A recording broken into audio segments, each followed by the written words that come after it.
Buenos días, bienvenidos a Primer Plano. Les saluda el abogado Marvin Espinal. La situación económica del país pues no ha salido y no se ha logrado recuperar de la crisis que se vivió durante el año 2008 y el 2009.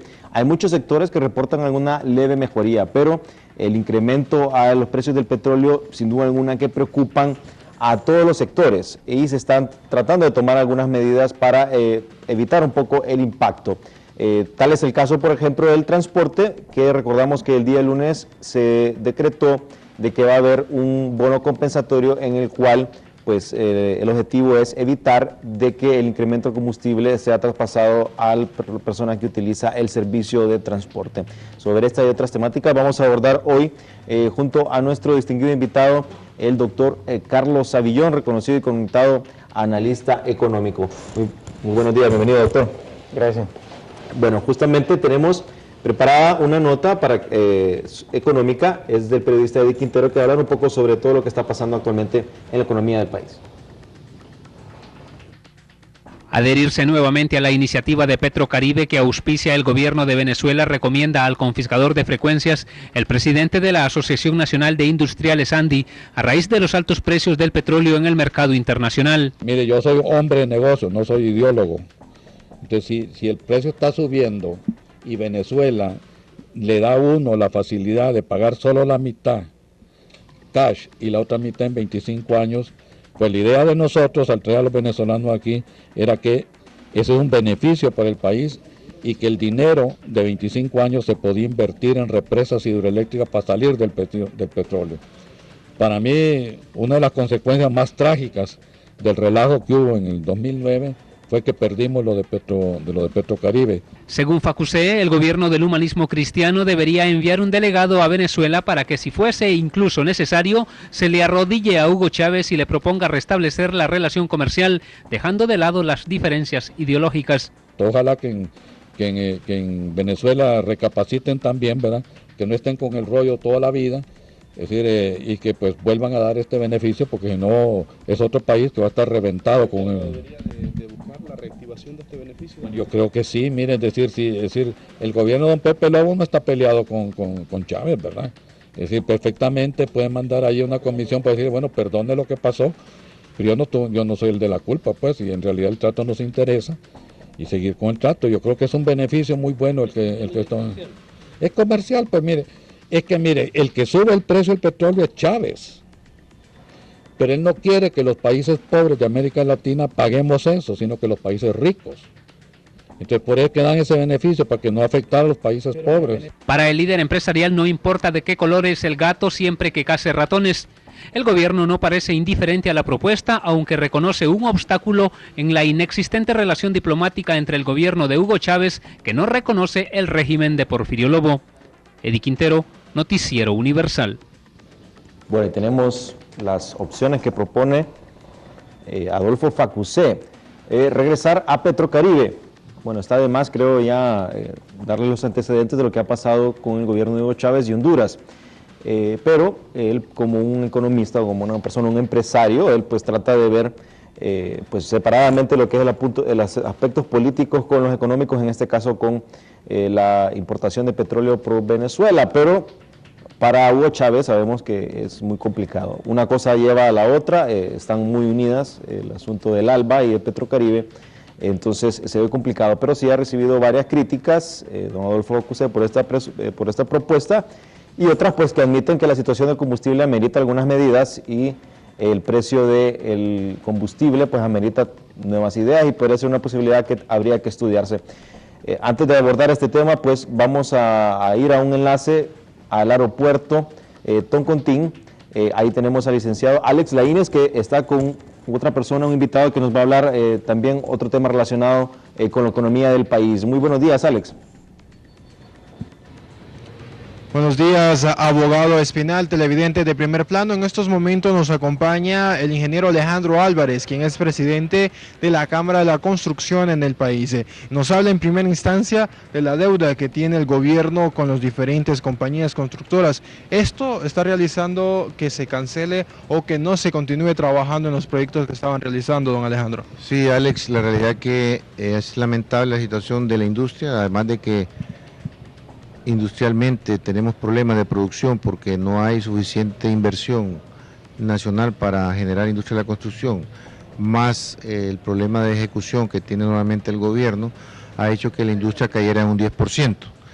Se le suma de que lo que se está construyendo, el gobierno no paga a los contratistas, trae como consecuencia en que en este momento, después de 4 o 5 meses de estar platicando con finanzas, no hemos podido tener resultados concretos más que promesas.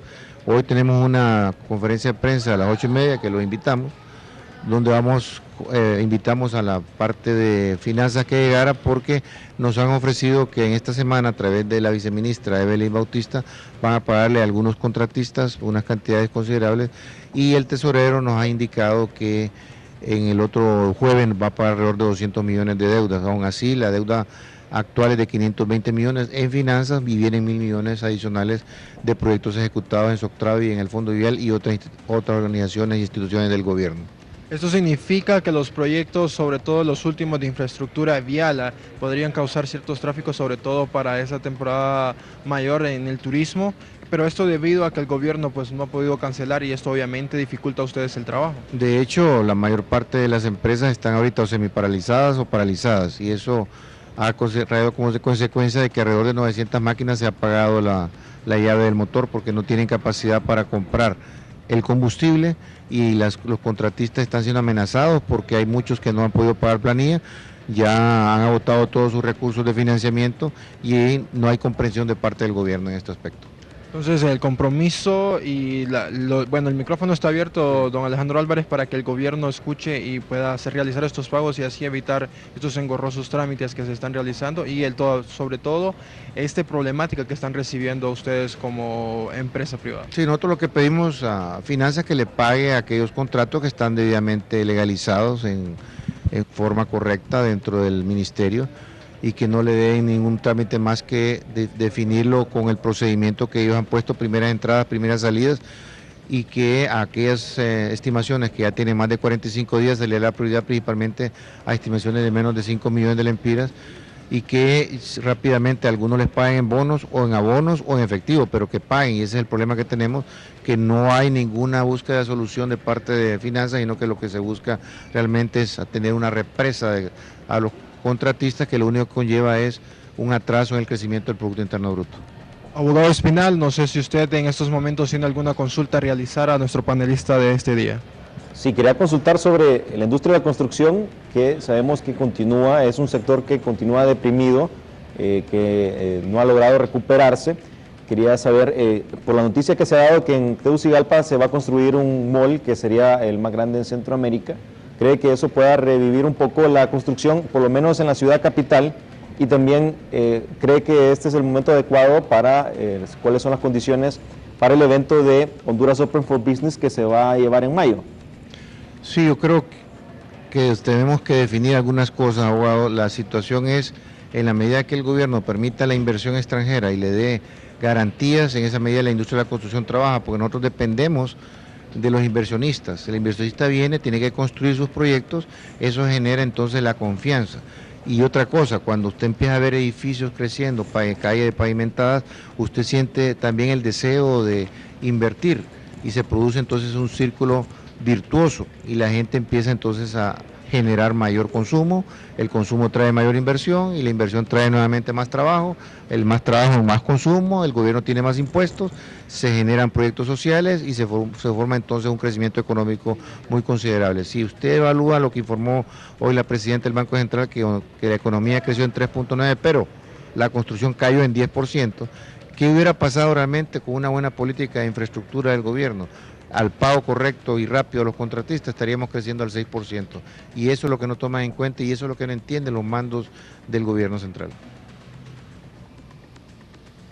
Abogado, lo escuchamos. Mucho. Alejandro Álvarez por estar con nosotros, le deseamos un feliz día y bueno, esperamos que la industria de la construcción se recupere para dinamizar lo que es la economía del país. Muchas gracias y también a Alex. Bueno, regresamos aquí al estudio. Doctor, bueno, vimos la nota sobre la propuesta que hacía don Adolfo Facusé por el aspecto del petróleo, regresar a Petrocaribe. ¿Cómo le da usted esta posibilidad o qué otras ideas podrían haber para tratar de apaciguar un poco lo que es el precio de combustible y que no impacte tanto la economía del país? Mire, o sea, don Fito Facusé puede hacer la diferencia entre la ideología y el comercio, pero Hugo Chávez no. Entonces no veo cómo Hugo Chávez va a acceder a estarle dando, regalando el dinero de Venezuela a un país que le arruinó sus planes de crear un gobierno más de izquierda en Centroamérica. Entonces realmente no veo por qué habría acceder, sobre todo en este momento. Mire, la economía venezolana está quebrada, pero terriblemente quebrada. Tuvieron negativo 3 en el 2009, la economía se hundió en negativo 3, y en el 2010, cuando prácticamente todos los países latinoamericanos obtuvieron algunos crecimiento regular, otros incluso fuerte, Venezuela se volvió a hundir, negativo 2. A todo esto con la tasa de inflación más alta de toda Latinoamérica, de todo el continente americano. Y por encima de eso, en el 2010, mire, están el mayor exportador de petróleo de Latinoamérica, y aún así, en el 2010 tuvo que devaluar 2 veces la moneda, 2 veces el bolívar, porque no tiene suficientes dólares. O sea, Chávez, la PDVSA, la gran empresa estatal de Venezuela, él la ha llenado de gente. Nunca fue una empresa altamente tecnocrática y profesional. Antes de que llegara Chávez, la derecha también le habían puesto recomendados y gente que no era competente, pero de una manera general, más o menos, había un cierto nivel de profesionalidad, y con Chávez lo bajó, simplemente lo llenó de activistas, y la producción ha caído enormemente. Simplemente no pueden operar las máquinas, simple y sencillamente. Gente que no son ingenieros en el campo específico, ponen gente sin título universitario, abogados, cualquier cosa, ¿verdad? Simplemente para darle un empleo. Y el resultado final es que ha caído como por la mitad la producción que en el 98, último año antes de Chávez, tenía PDVSA de Venezuela, que es una de las empresas de petróleo más grandes del mundo. Y en bajas circunstancias están hablando nuevamente de devaluar el bolívar ahorita. Pueden imaginar, porque están tan escasos de dólares, tan escasos de divisas, que entonces no veo cómo con escasez masiva de divisas Chávez va a decir, que lo paguen 25 años el petróleo, un país que no está haciendo nada de lo que yo quiero que haga. Sí. No veo cómo...